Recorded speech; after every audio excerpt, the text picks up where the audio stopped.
Tuhan, sehingga saya menarik sebuah pokok perenungan untuk kita renungkan bersama-sama. Mati tetapi hidup. Sidang perkabungan yang dikasihi oleh Yesus Kristus, keluarga yang berduka yang dikasihi oleh Yesus Kristus. Tangisan selalu mengiringi ibadah dan upacara pemakaman. Dan kita perlu tahu bahwa tangisan itu bisa bermakna ada dua hal. Ketika ada orang atau anggota keluarga kita yang sudah dipanggil oleh Tuhan, dengan kata lain telah meninggal, kita semua pasti menangis sebagai anggota keluarga. Dan tangisan ini tidak hanya sekedar menangis, tetapi tangisan ini ada dua hal. Yang pertama, kita menangis karena ada rasa kehilangan, karena tidak lagi akan bersama dengan dia. Kita tidak akan bisa bersama dengan orang yang sudah mati, karena alam mereka sudah lain. Kenangan indah muncul kembali dan duka menyeruak karena semua hal itu tidak lagi akan kita alami. Itu yang membuat kita menangis. Tentu keluarga ini memiliki banyak kenangan. Istri almarhum, anak-anak dari almarhum memiliki banyak kenangan dengan almarhum.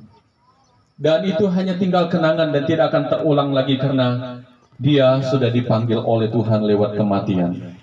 Itulah yang membuat kita menangis. Kita tidak akan bisa melihat dia langsung lagi. Kemudian tangisan yang kedua, itu oleh karena ada rasa kekhawatiran yang ada pada kita mengenai orang yang sudah meninggal. Nanti rohnya akan kemana? Orang yang ragu-ragu akan keselamatannya di dalam Yesus, ketika dia meninggal, kekhawatiran akan muncul bahwa nanti rohnya akan kemana. Jadi dua hal ini yang seringkali membuat kita menangis atas kehilangan orang yang sangat kita kasihi. Dan kita melihat apa yang dikatakan oleh Rasul Paulus dalam pembacaan kita pada sore hari ini. Rasul Paulus berbicara secara khusus mengenai kematian di dalam bagian ini. Paulus menegaskan bahwa tidak ada yang perlu kita khawatirkan mengenai orang yang sudah meninggal. Secara khusus orang yang percaya kepada Yesus Kristus, ketika dia sudah meninggal, tidak ada yang perlu kita khawatirkan. Itu yang dikatakan di dalam ayat yang ke-13. Mereka yang telah meninggal dalam Yesus akan dikumpulkan Allah bersama-sama dengan dia. Ayat yang ke-14. Jadi mereka tetap ada di dalam persekutuan dengan Kristus, mereka yang sudah dipanggil oleh Tuhan atau yang sudah meninggal. Jadi ini yang membuat kita tidak perlu terlalu khawatir akan orang yang sudah pergi meninggalkan kita lewat kematian, karena firman Tuhan jelas katakan bahwa mereka akan dikumpulkan bersama-sama dengan Kristus. Jadi semua kita, baik yang telah meninggal atau kita yang masih hidup, akan disatukan pada akhir zaman. Itu yang dikatakan dalam ayat ke-16. Dengan demikian, sekalipun seorang pengikut Kristus telah mati, sebenarnya dia tetap hidup di dalam persekutuan kekal bersama dengan Tuhan. Oleh karena itu, prinsip inilah yang harus kita pegang. Prinsip inilah yang harus kita miliki sebagai orang yang percaya dan sebagai sesama kita yang percaya. Prinsip inilah yang memberi kita motivasi, membuat kita untuk mau saling mengingatkan satu dengan yang lain bahwa kematian bukanlah perpisahan selama-lamanya. Tetapi kematian adalah perpisahan sementara, karena kita semua juga akan bertemu suatu hari kelak ketika Kristus datang untuk kali kedua. Sidang perkabungan yang dikasihi oleh Yesus Kristus, nasihat Rasul Paulus ini menjadi jawaban bagi tangisan duka cita yang tertumpah ruah karena kematian. Sekarang memang kita tidak bisa lagi akan bersama dengan orang tua kita, kekasih kita, yaitu Pak William. Kita tidak akan bisa bersama-sama lagi, tetapi kelak kita akan bersama lagi dalam persekutuan yang sempurna bersama dengan Kristus pada waktu Yesus datang untuk kali kedua. Kalau ada kekhawatiran mengenai kondisi orang yang meninggal, ingat ada jaminan bahwa orang yang meninggal di dalam Tuhan akan berkumpul bersama-sama dengan Tuhan. Itu yang dijelaskan oleh firman Tuhan yang dapat menguatkan kita. Kebenaran inilah yang kiranya tertanam di dalam hati kita sebagai orang yang percaya, sehingga kita boleh dihiburkan di tengah duka cita yang kita alami, yang secara duniawi telah mati, tetapi sebenarnya tetap hidup di dalam persekutuan kekal bersama dengan Tuhan. Roh kita ini adalah milik Allah. Allah yang memiliki roh kita. Dan ketika kita mati, maka roh kita kembali kepada Tuhan. Satu hal yang tak kalah penting di dalam hal ini adalah bagi kita semua sebagai sesama orang yang percaya, ada kesediaan untuk kita saling menghiburkan ketika kedukaan melanda.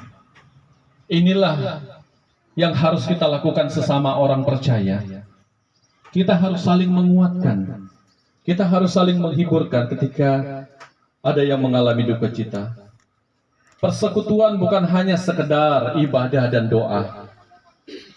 Persekutuan seperti yang kita adakan seperti saat ini bukan hanya sekedar kita beribadah, kita berdoa, tetapi disinilah kita untuk saling menguatkan, menunjukkan bagaimana kita memberikan perhatian kepada orang yang sangat membutuhkan untuk dihiburkan.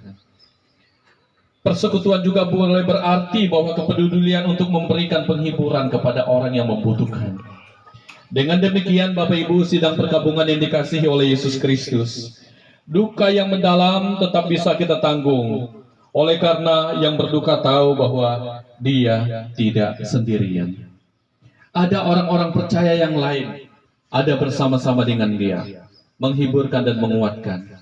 Kemudian dari sisi orang yang telah pergi mendahului kita lewat kematian, terutama orang tua kekasih kita pada hari ini, ingat, kita semua tentu sudah tahu firman Tuhan ini. Tetapi jangan membiarkan manusiawinya kita yang menguasai kita. Kita bisa menangis sejadi-jadinya. Kita harus meluapkan emosi kita dengan menangis sejadi-jadinya. Tetapi ingat, kita harus selalu ingat kepada Tuhan yang adalah pemilik kehidupan.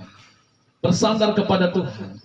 Jangan membiarkan duka cita ini yang menguasai kita, sehingga ada kesempatan bagi iblis untuk mengendalikan kita, membuat kita untuk tetap terikat di dalam duka cita, tidak bisa keluar dari duka cita itu.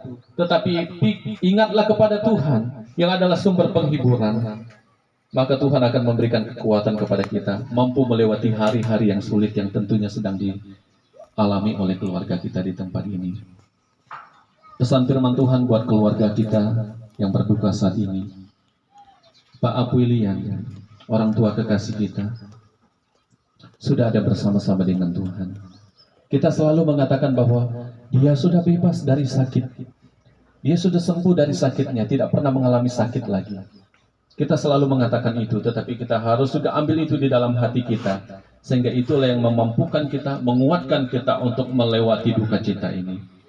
Inilah singkat firman Tuhan buat kita pada sore hari ini, yang kiranya lewat firman Tuhan ini, keluarga kita di tempat ini tetap kuat menghadapi duka cita yang Tuhan sedang izinkan terjadi dalam keluarga ini. Amin atas firman Tuhan, mari kita berdoa.